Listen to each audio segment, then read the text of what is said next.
பிரியமானவர்களே, ஆண்டவராகிய இயேசு கிறிஸ்துவின் நாமத்தினாலே உங்கள் யாவரையும் அன்போடு கூட நான் வாழ்த்துகிறேன். ஆண்டவர் கிருபையாய் நமக்கு கொடுத்த இந்த புதிய நாளுக்காக முதலாவது நாம் ஆண்டவருக்கு நன்றி சொல்லுவோம். சோர்ந்து போன உனக்கு அவர் சத்துவத்தை அளித்திடுவார். சோர்ந்து போன உனக்கு அவர் சத்துவத்தை அளித்திடுவார். கோரமான புயல் வந்தாலும் போதகத்தால் தேற்றிடுவார். கோரமான புயல் வந்தாலும் போதகத்தால் தேற்றிடுவார். இஸ்ரவேலை காக்கும் தேவன் உறங்கவில்லை, தூங்கவில்லை. இஸ்ரவேலை காக்கும் தேவன் உறங்கவில்லை, தூங்கவில்லை. இன்று கண்ட எகிப்தியரை என்றுமே இனி காண்பதில்லை.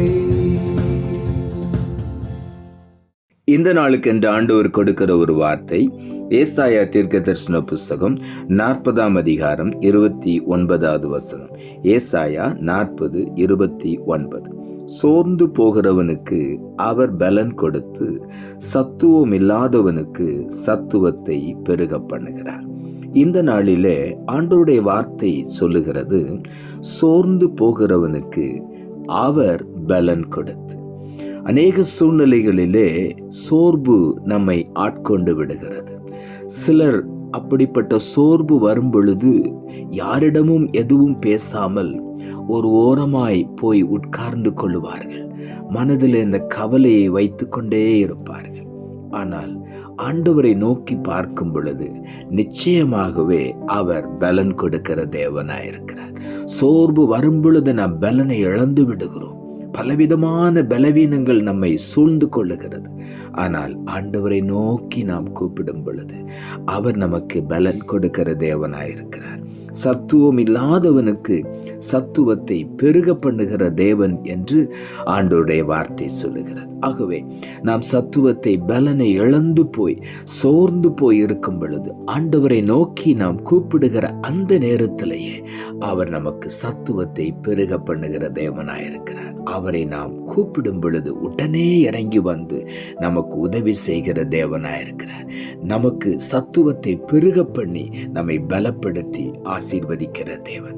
ஏசாயா தீர்க்கதரிசன புஸ்தகம் 40 அதிகாரம் 31 வசனம் இப்படியாய் சொல்லுகிறது, கர்த்தருக்கு காத்திருக்கிறவர்களோ புது பலன் அடைந்து கழுகுகளைப் போல செட்டைகளை அடித்து எழும்புவார்கள். அவர்கள் ஓடினாலும் இளைப்படையார்கள், நடந்தாலும் சோர்ந்து போகார்கள். இந்த நாளிலே ஆண்டவருடைய வார்த்தை என்ன சொல்லுகிறது? யாருக்கு ஆண்டவர் பலன் கொடுக்கிறார்? யாருக்கு சத்துவத்தை பெருக பண்ணுகிறார்? கர்த்தருக்கு காத்திருக்கிறவர்கள். ஆண்டவருடைய சமூகத்திலே அவருக்காக பொறுமையோடு காத்திருக்கிற ஒவ்வொருவரும் புது பலன் அடைந்து கொள்வார்கள். அவர்கள் கழுகுகளைப் போல செட்டைகளை அழித்து உயர எழும்புவார்கள். ஒரு பலன் அவர்கள் மேலே இறங்கி வரும்.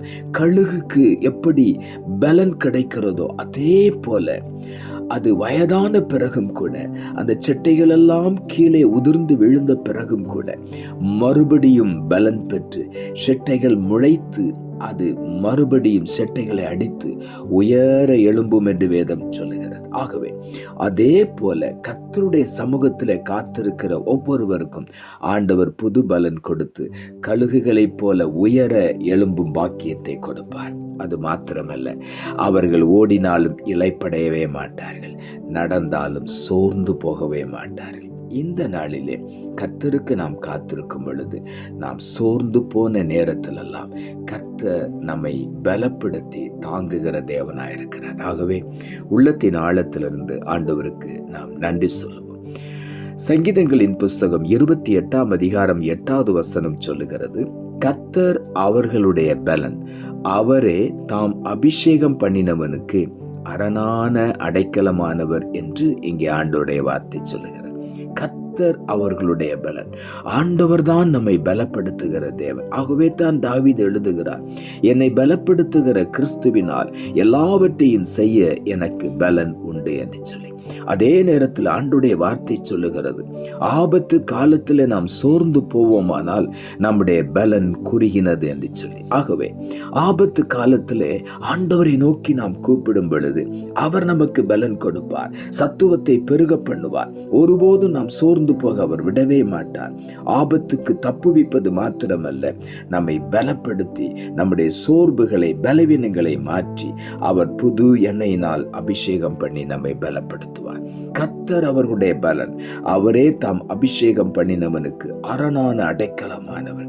அவருடைய அபிஷேகம் நமக்குள்ள இருக்கிறபடியினால் நமக்கு அவரே அரணான அடைக்கலமாய் இருந்து நம்மை பாதுகாக்கிறார். ஆகவே ஒன்றையும் குறித்து நாம் கவலைப்பட வேண்டாம், கர்த்தரை மாத்திரம் நோக்கி பார்ப்போம். சங்கீதங்களின் புஸ்தகம் 138 அதிகாரம் 3 சொல்லுகிறது, நான் கூப்பிட்ட நாளிலே எனக்கு மறு உத்தரவு அருளினீர், என் ஆத்துமாவிலே பலன் தந்து என்னை தைரியப்படுத்தினீர் என்று தாவீது எழுதுகிறார். நான் கூப்பிட்ட நாளிலே எனக்கு மறு உத்தரவு அருளினீர். இன்றைக்கும் ஆண்டவரை நோக்கி நாம் கூப்பிடும் பொழுது நிச்சயமாகவே அவர் நமக்கு மறு உத்தரவு அருளி செய்வார். நம்முடைய ஆத்துமாவிலே பலன் தந்து நம்மை தைரியப்படுத்துவார். தைரியமாய் நாம் முன்னேறி செல்வோம். நீதிமொழிகளின் புஸ்தகம் 10 அதிகாரம் 27 சொல்லுகிறது, கர்த்தருக்கு பயப்படுதல் ஆயுசு நாட்களை பெருக பண்ணும், துன்மார்க்கருடைய வருஷங்களோ குறுகி போகும். கர்த்தருக்கு பயப்படுதல் ஆயுசு நாட்களை பெருக பண்ணும் என்று வேதம் சொல்லுகிறது. ஆகவே நாம் கர்த்தருக்கு பயப்பட்டு அவருக்கு முழுமையுமாய் கீழ்ப்படியும் பொழுது, அவருடைய வார்த்தைகளின்படி நடக்கும் பொழுது ஆண்டவர் நம்மை பலப்படுத்துவார், ஆயுசு நாட்களை பெருக பண்ணுவார். ஆகவே இன்றைக்கு ஒருவேளை சோர்ந்து போய் நீங்கள் காணப்படலாம். ஆண்டவரை நோக்கி நாம் கூப்பிடுவோம், அவர் பலன் கொடுத்து சத்துவத்தை பெருக பண்ணுவார். நாம் ஜெபிப்போம். அன்புள்ள ஆண்டவரே, கிருபையாய் நீர் கொடுத்த இந்த புதிய நாளுக்காய் மறுபடியும் உமக்கு நன்றி செலுத்துகிறோம். ஆண்டவர் கொடுத்த ஜீவனுள்ள வார்த்தைக்காக நன்றி. சோர்ந்து போகிறவனுக்கு அவர் பலன் கொடுத்து சத்துவம் இல்லாதவனுக்கு சத்துவத்தை பெருக பண்ணுகிறார் என்ற வார்த்தையை கொடுத்து வசனத்தை கேட்டுக்கொண்டிருக்கிற ஒவ்வொருடைய வாழ்க்கையிலும் இருக்கிற சோர்வுகளை மாற்றி அவர்களுமை நோக்கி கூப்பிட்ட உடனே அவருடைய சத்துவத்தை பெருக பண்ணி அவர்களை மேன்மைப்படுத்தி ஆசீர்வதியும். இயேசுவின் நாமத்தில் ஜெபிக்கிறேன் நல்ல பிதாவே, ஆமென்.